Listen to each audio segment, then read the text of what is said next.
Selamat sore. Welcome back to another Bali COVID-19 update. This is May 1st, 2022, and my name is Bruce. This is a special update because I don't usually do these on Sunday anymore, but I'm doing it today because there's been some changes in the visas, and I wanted to talk about them.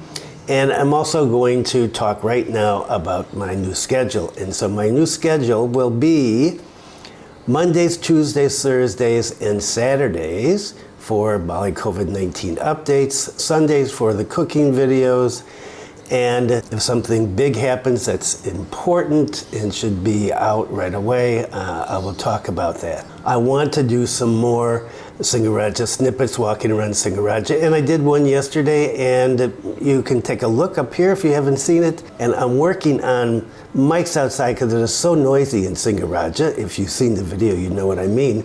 And I wanted to get the DJI wireless mics. They came out, I don't know, 3 months ago or so, and they're supposed to be much better than the Rode mics, but they're not available in Indonesia yet. This is a time I wish I lived in the US or Australia. I could just get those, so I'm waiting.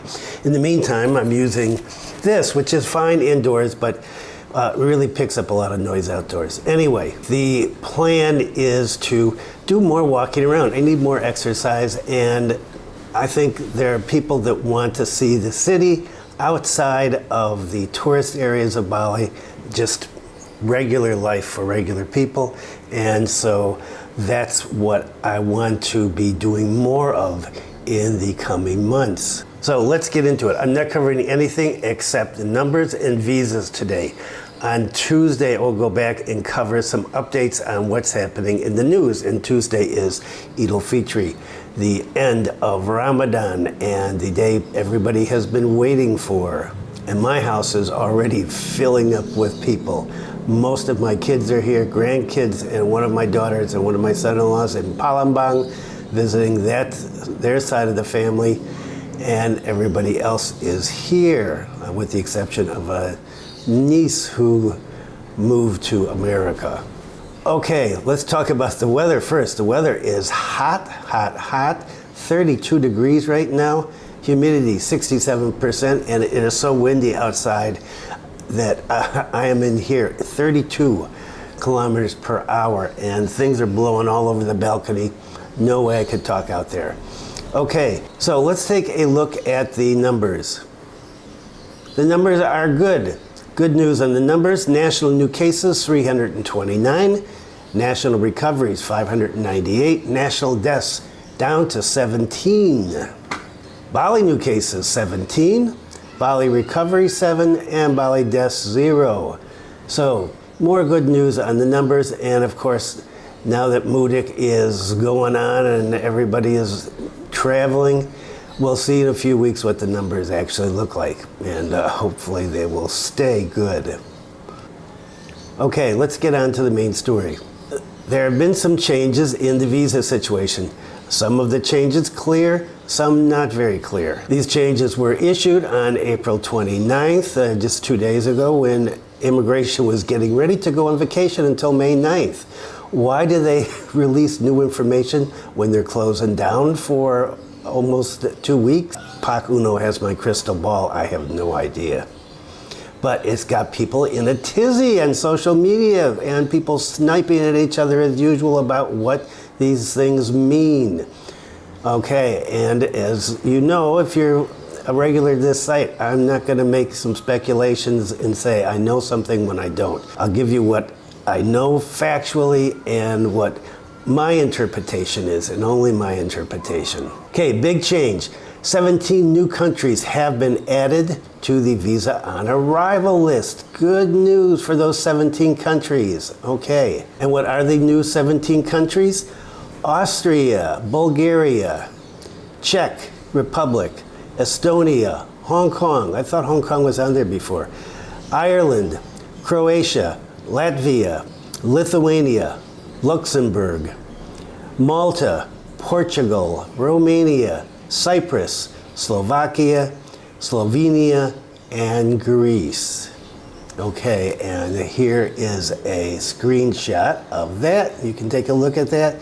And so there are now 60 countries. That's really clear and official as of the 28th. So you got 60 countries that can come in on visas and arrivals. And right now, that may be the only good way to come. And that's what I'm going to talk about in a second.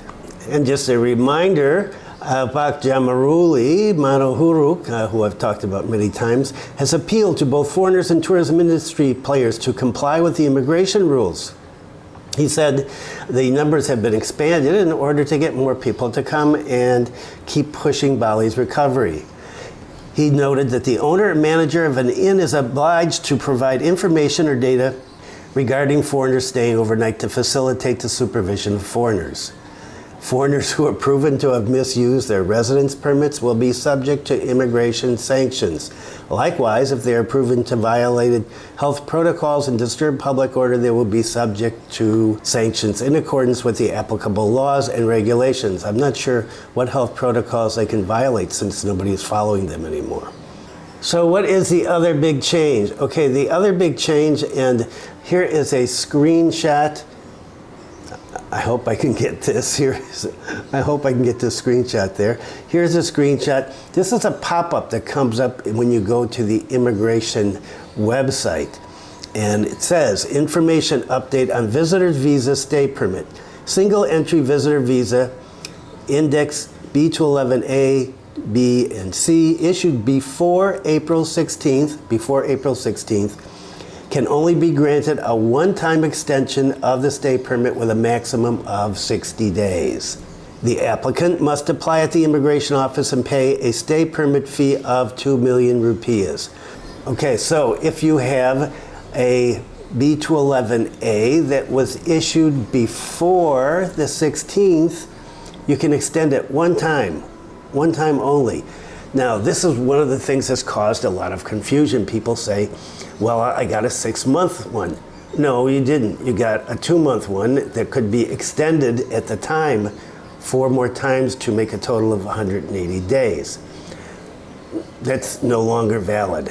And this is one of the things people are going ballistic. Well, I paid for 6 months.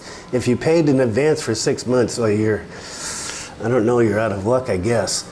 So you can apply at the immigration office and pay a fee of 2 million to extend for another 60 days.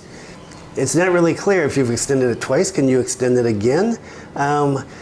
This is what happens, and you know how this goes. Immigration puts stuff out, the government puts stuff out, they don't clarify it, they leave everybody hanging. Okay, so that's good though, you can extend it one time. Single entry visitor visas issued from 16th of April. And if you go back and remember the 16th of April, back into March and February when I was saying there were going to be big changes around the 16th of April, there was changes announced then. There were some changes in visa fees and some new types of visas that actually aren't currently working yet. Well, this is another one apparently that is just being released the other day. So single entry visitor visa B211A issued from 16th of April, valid for a stay of 60 or 180 days. Now I don't know where they got the 180 days from. That's a one-time thing. Cannot be granted a stay permit extension. So if you got a B211A after the 16th, you can't extend it according to this.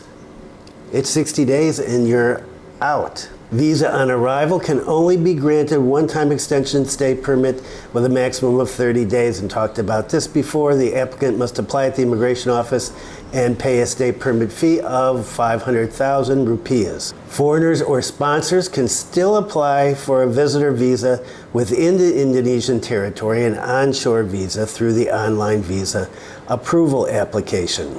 So foreigners or sponsors can still apply onshore visas.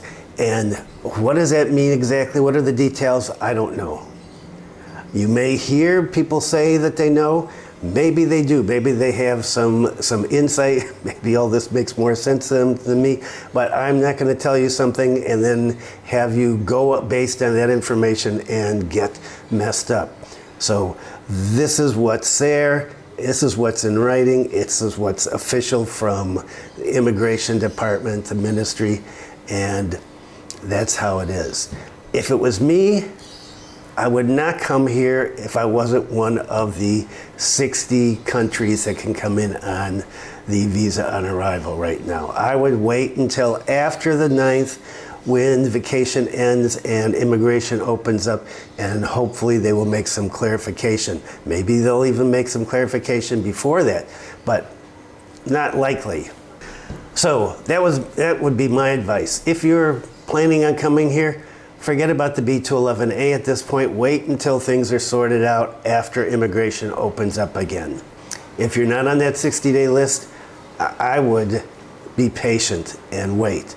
And if you want to complain about it, okay. If you want to trash the Indonesian government, I'm not going to leave that on there because I'm ultimately responsible, and there are some very stiff penalties for what you say about the government online. And so that's not going to work. If you want to complain about it and say, gee, you know, I'm upset, I'm disappointed, no problem. I would be too if I was doing a B211A, and everything it seems like it's up in the air right now. So what do I think? I think the same thing I've said for a long time. Why did they do this? Why did they do this? Why did they make some pronouncement and then no details? They know there's going to be problems. I don't know. Okay, so now that those changes are there, let's just go over and see where we're at right now in terms of coming in.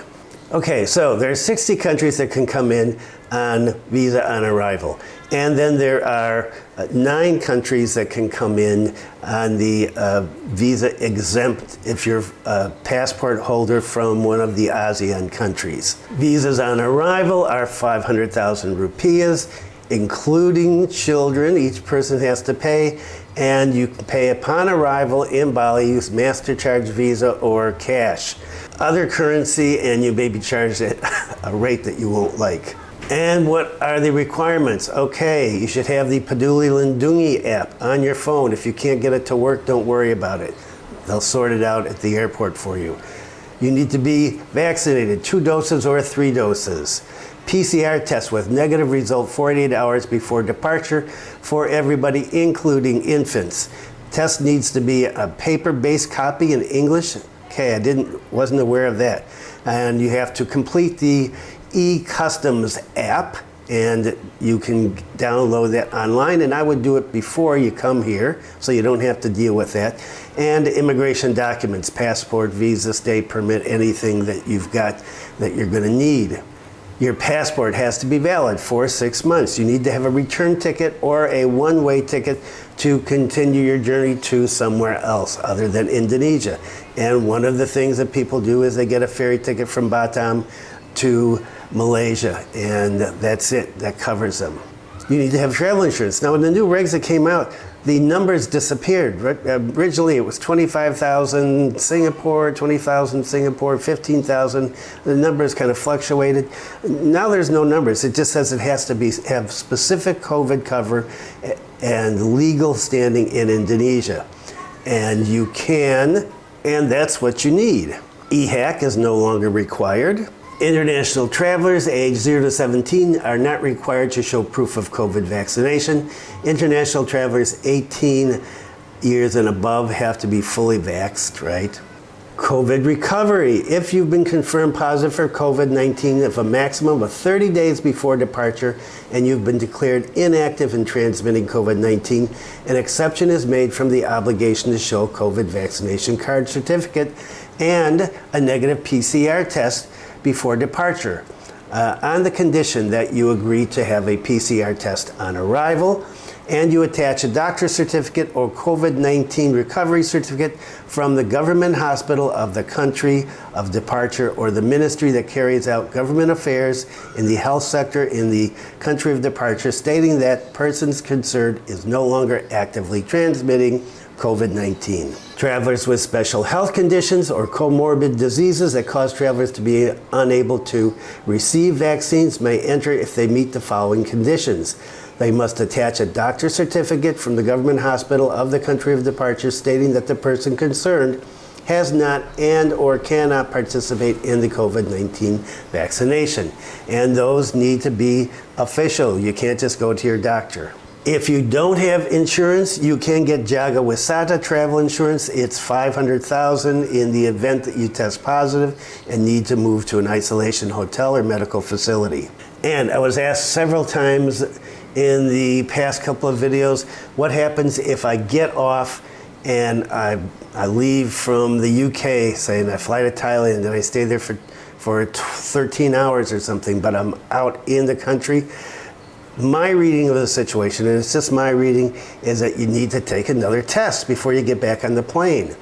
Now, I haven't been able to find any information online. There's nothing that I can find in the official documents that says it. It says you need to have a test 48 hours before departure from the point of departure. So if you're breaking your trip up, you've got a different point of departure to Bali then. And there is a list of all of the countries. If I can find it, I'll put it up here. Okay, that is it, as much as I can think of. I can't think of anything else right now. But I'm sure that you will think of something to ask me. And yes, Meg, thank you so much for the book. I was up at night when a regular commenter listed another book, In the East My Pleasure Lies. And I said, that's not it. What's the book? I could not remember her name. I was sure the title was In the East My Pleasure Lies. I spent 3 hours last night. It was up until 3 o'clock in the morning trying to find the book. Thank you so much for telling me it was Theodora Benson, because even when I got that name, I was looking there. That book is not in the list of most of the bibliographies about her. I did finally track it down and find it, and boy, I would love to read that book again. I just found it very humorous. So, Meg, you're a star. Thank you so much. Okay, that's it. I just got done doing a video, and we're uploading the cooking video from last week, actually 2 weeks ago, in just a short time. All this stuff is going to be uploaded today. If you found this video helpful, useful, informative, scintillating, what was the other word that Philip used? Amusing, humorous, I appreciate a thumbs up. That helps with the YouTube and getting the video pushed, I guess. And if you haven't subscribed, please consider subscribing, especially if you want to get the updates, because, well, I am going to do Monday, Tuesday, Thursday, and Saturday, but I may do special ones as well, so you never can tell. And then there's the cooking video, and there's going to be Singaraja snippets, and I am going to get out in the ocean and do some filming there if my little cover for my Osmo Action works. We'll see. Okay, thanks for viewing. Stay safe. Be kind to someone today, and I will see you on Tuesday. I'm not going to do Monday this week because I'm doing this special one today. Okay, see ya.